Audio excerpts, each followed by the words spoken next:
शरीर, ये जो पाप किए हैं, जो पुण्य किए हैं, उसके अनुसार सुख दुख आता रहेगा, इसकी चिंता न करो। तुम ऐसी ऊंचाई पे बैठ जाओ, जैसे नीचे आग लगी, बहुत ऊंचाई पे हो तो दिखाई दे रहा है, ताप हल्का महसूस होता, आप जलोगे नहीं।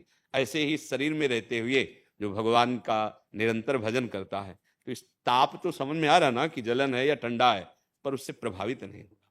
भजन में अपार सामर्थ्य है। संतों का उद्देश्य होता है भूले हुए मन को प्रभु में समर्पित कर देना। ये संसार की भूल भुलैया से मन को हटा के प्रभु में समर्पित, अपना या समीप आए हुए जनों का आप सरिस चाहें सब कीन्हा। उनका स्वभाव होता है कि ये परम सुख को प्राप्त हो। तब तक जीव परम सुख को प्राप्त नहीं हो सकता जब ये बात न समझ ले।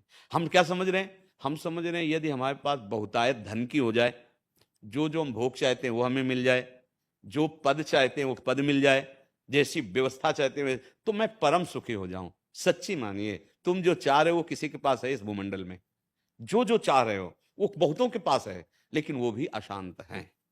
तुमसे ज्यादा क्या, मृत्यु लोक से ज्यादा देवराज इंद्र को परम लाभ दिखाई, आप अगर देखो ना तो सुंदरी अप्सराएं गंधर्व गान कर रहे, बहुत से देवता हाथ जोड़े खड़े हैं, वो तो मतलब देवराज इंद्र है, पर उनकी तरफ झांक के अंदर से देखो वो भी बहुत गरीब हैं, बहुत गरीब हैं।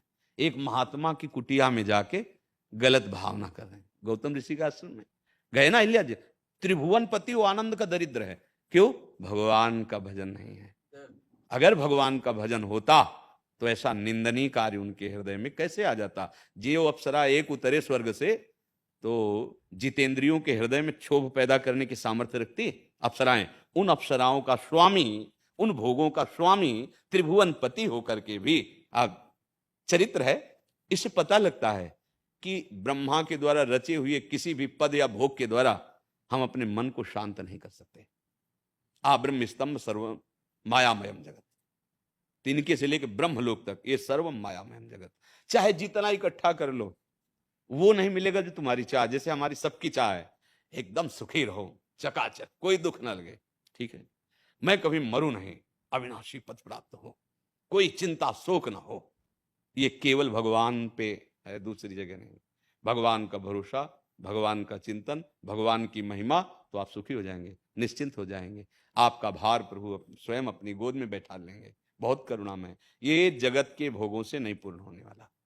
संतों के पास जाया जाता है इसी भ्रम को मिटाने के लिए, पर आजकल कुछ भ्रम ऐसा बैठ गया है कि सामने आते हैं जैसे उनसे कहो राधा राधा जपो कृष्ण कृष्ण, वो ये बात नहीं सुनेंगे, वो कहते हैं आप कुछ कर दो।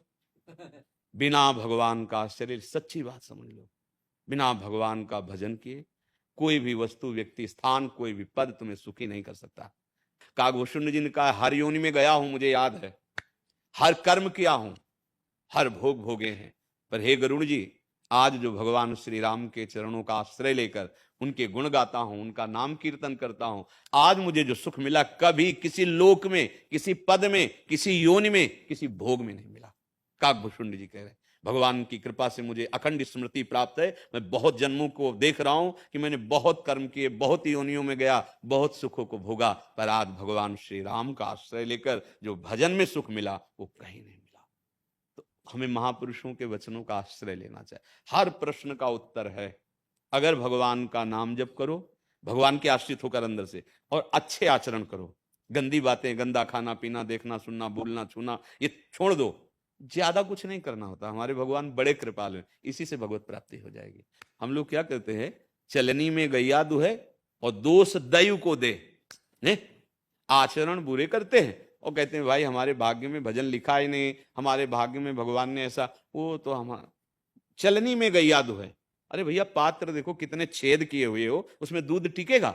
और कोई कोई तो आके यहाँ बोलता 20 वर्ष से मैं भगवान नाम जप कर रहा हूं, मुझे तो कुछ अनुभव नहीं हुआ। चलनी में गैया दुहे और दोष दैव को दे, हरिगुरु कहो न माने।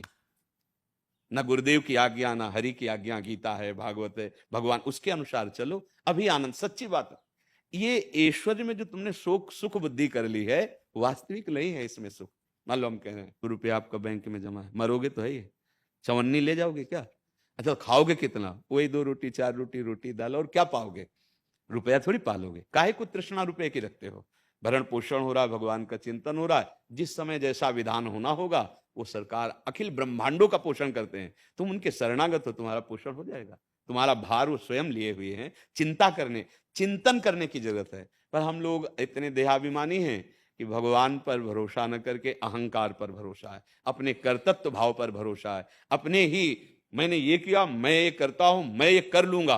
अब भटकना है। हे नाथ, हार गया हूं, मैं हार गया तैरते तैरते, अब मुझे पार कर दो इस संसार से। अभी आनंद आने लगेगा। अभी बस होता क्या है कि ये बात भी अगर हम कह देते हैं सुन के, पर हमारी क्रियाएं वही रहती है। फिर वो छेद इतने हैं कि आनंद कैसे आपके हृदय में टिक पावे। मन कैसे, वो मन इंद्रियों के साथ विचरण करता रहता है तो सुख किससे भोगोगे। यही तो है दुख सुख का भोगता मन। ये मन सा वही मन कृष्ण पदार विंदयो, भगवान के चरणों का चिंतन मन कर रहा है, नाम कर रहा है, परम सुख